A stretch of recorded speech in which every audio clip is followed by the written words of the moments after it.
এটা হচ্ছে মাসকালাই, নষ্ট করার দরকার নাই। তো এই যে বরাবর মাসকালাই লাগানো হয়েছে, এই যে দেখেন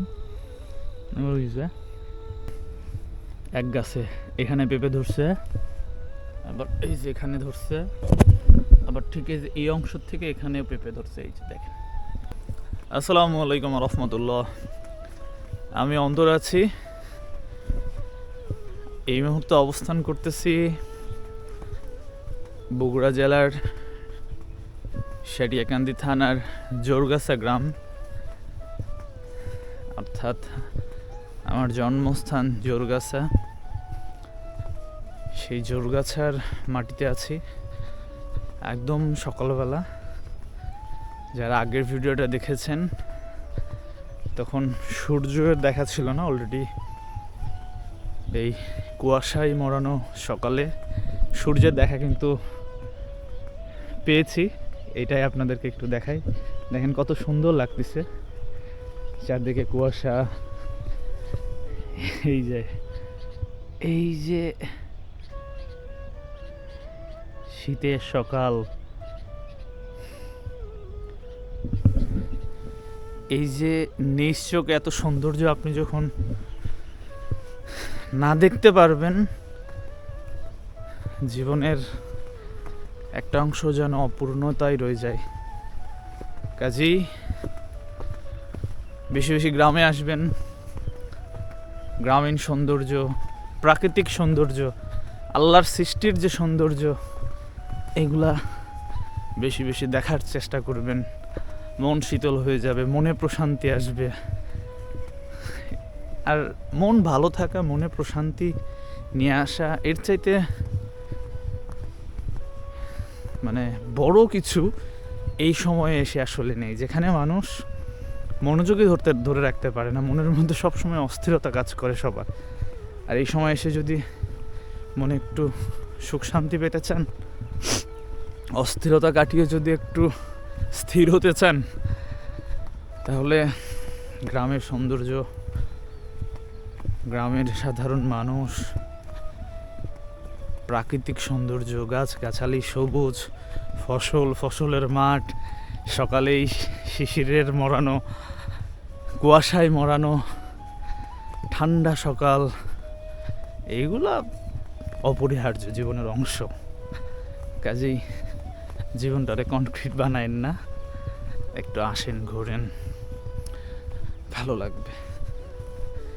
বরাবর যেগুলা বলি, এই মুহূর্তে আমি যে এই যে নদীর মতো দেখতে পাচ্ছেন, নদী তো না, নালার মতো, এটা ইছামতি নদীর একদম প্রথমাংশের অংশ। যদিও এখানে নাম ইছামতি না, এখানে আমরা স্থানীয়ভাবে এটা মরা নদী বলি, মানে মরে গেছে বাংলা কথা। যদিও গত 2 বছর আগে এটা ড্রেজিং করানো হয়েছে। ড্রেজিং করানোর পর অন্তত এই সময় একটু পানি আছে, তা না হলে এই সময় পানি পর্যন্ত থাকতো না। এটা ভালো, এই যে ড্রেজিং করে মাটিগুলো রাখছিল, এগুলো আবার যারা ভূমিদস্যু আছে, এই ব্যাটারা এলাকার প্রভাবশালী যারা ধান্দা করে খায়, যারা থাকে না অনেকেই, এরা বিক্রি টিক্রি করে টাকা পয়সা ইনকাম করছে। যাই হোক, এটা নিয়ে আমার ম্যাটার না, এটা নিয়ে আসলে ভাবার মতো না। তো এটা ইছামতি নদীর অংশ। নদী মানুষের বিভিন্নভাবে উপকারে আসে। নদী পার সংলগ্ন যে জমিগুলো হয়, এগুলো খুবই উর্বর থাকে, কারণ প্রতি বছর আপনার ওই কী বলে বন্যার সময়, আপনারা জানেন যে বাংলাদেশে বন্যার সময় স্রোতের সঙ্গে পলি নিয়ে আসে পানি। এই পলিটা খুবই উর্বর হয়, এবং যেখানে নদীর পার্শ্ববর্তী যে জমি জমাগুলো থাকে সেগুলোতে এগুলা পড়ে, এবং এই পলিযুক্ত যে মাটি, সেখানে কিন্তু প্রচুর ভালো ফসল জন্মায়, কৃষক লাভবান হয়, কীটনাশক কম দিতে হয়, সার কম দিতে হয়, এই আর কি। এই যে দেখেন নদীর পাড়ে কিন্তু সবাই কিন্তু ফসল লাগাইছে, এই যে কলার গাছগুলো লাগাইছে। অলরেডি আমার জমিতে আমি চলে আসছি, সামনে যে কলার গাছগুলো দেখতে পাচ্ছেন এগুলোই আমাদের জমি। এই তো, এই যে দেখেন আমার আব্বা এখানে যেমন যদি এটার কথাই যদি বলি, এখানে আমার আব্বা আসলে কী লাগাইছে একটু দেখাই আপনাদের, কেমন? এই যে মাসকলাই বলি আমরা, আমি জানি না আপনাদের ওখানে স্থানীয়ভাবে আপনারা কি বলেন। এই যে দেখেন, এগুলো হচ্ছে মাসকলাই স্থানীয়ভাবে। একটু দেখাই একটা, হ্যাঁ, নষ্ট করা ঠিক না, তারও আপনাদের একটু দেখাই আমি। এই যে দেখেন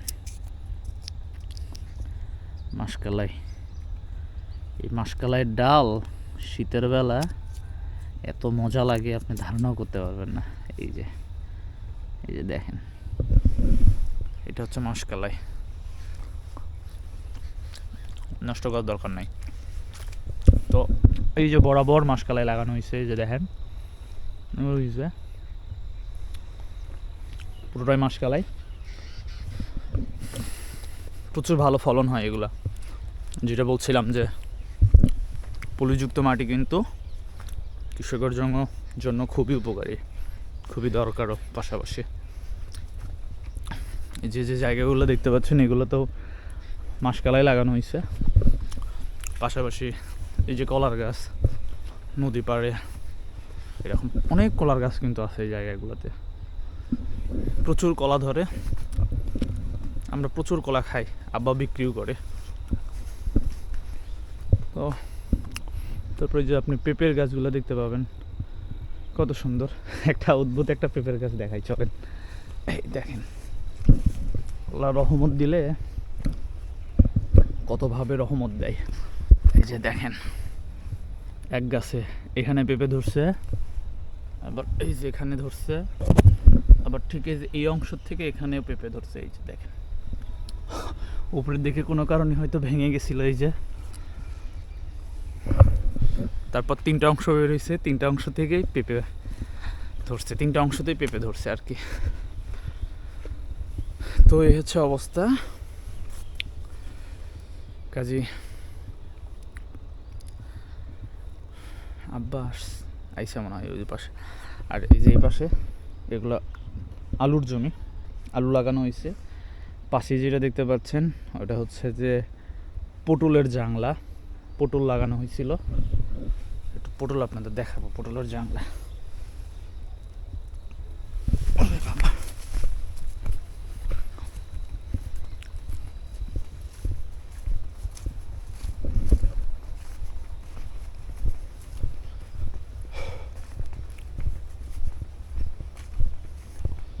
সেগুলো মাসকলাই উঠাইছে, উঠায় শুকাইতে দিছে। এই যে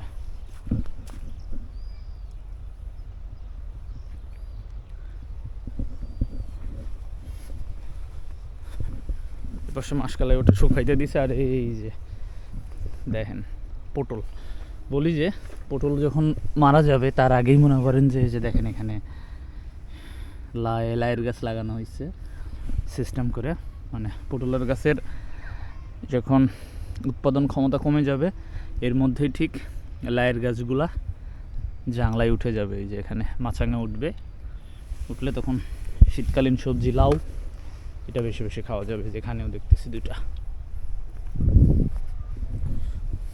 তো এই যে এই ফসলগুলা, এইগুলা কি এমনি মানে হয় বলেন?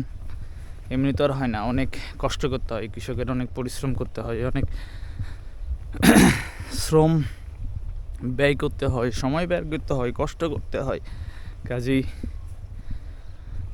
কৃষকদের যাতে আমরা সম্মান দিই, কৃষকদের যাতে আমরা তাদের যে পারিশ্রমিক ন্যায্য পাওনা, অর্থাৎ কৃষকরা যখন ফসল ফলায়, ফসল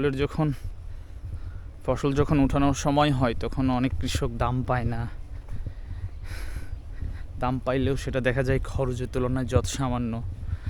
এই ব্যাপারগুলো যাতে না হয় এদিকে আমরা একটু নজর রাখবো, এতটুকুই। আর বগুড়া অঞ্চলে জানেন অনেক আলুর চাষাবাদ করা হয়। এই যে আলুগুলো লাগানো হয়েছে।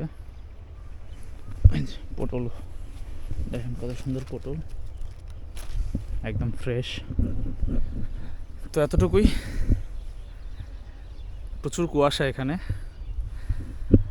আজকের ভিডিওটা এ পর্যন্তই। সবাই ভালো থাকবেন। গ্রামীণ সকাল যাদের পছন্দ কমেন্টে জানাই দিন। ভিডিওগুলো কোথা থেকে দেখছেন সেটাও জানাই দিন। দেখা হচ্ছে অন্য একটা ভিডিওতে। আসসালামু আলাইকুম।